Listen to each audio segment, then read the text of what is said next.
Požnjenje učebnikov na ruskim jaziku u tim i najava, že budu požnjec i u iducim školskim roku, aktivnosti u prešlem i plan roboti u najhodzacim roku, najznačnejší točky, kotri mohlo čuť na peršej konstitutivnej schádski odboru za obrazovanje Nacionalного совіту Руснаcoh. Було veľa diskusí s ohľadom, že dlho bolo, najpoviem, pauza, jakýž vakuum, bo od jak vybraný nový nacionálny sovjet prešlo dosť času. A obrazovanje je bardzo dynamična oblast i tu každý deň se troška slučuje.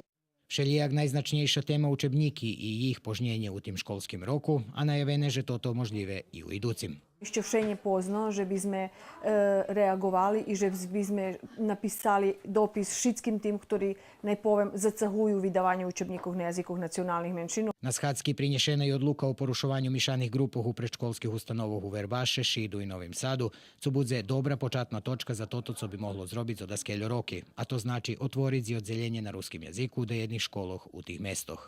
To cožka co za nas počatok i ja za teraz do ti lokalni samoupravi gdje som mal schádski sme bešedovali o tim, že bi nam na dajaki sposob dostavili perše číslo zanjatih u tih odredzenih lokalnih samouprava, číslo zanjatih u predškolských ustanovov, že by sme videli, či máme mi odvitujúcu infrastruktúru. Členi odboru še zloželi, že potrebno ešte baržej promovovať nastavu na ruskim jaziku u všetkých troch školok, kde še nastava odviva po ruski, a tiež tak zaključene, že bi Kerestorskú gimnaziju trebalo promovovať plansky i sistematično prez cali rok.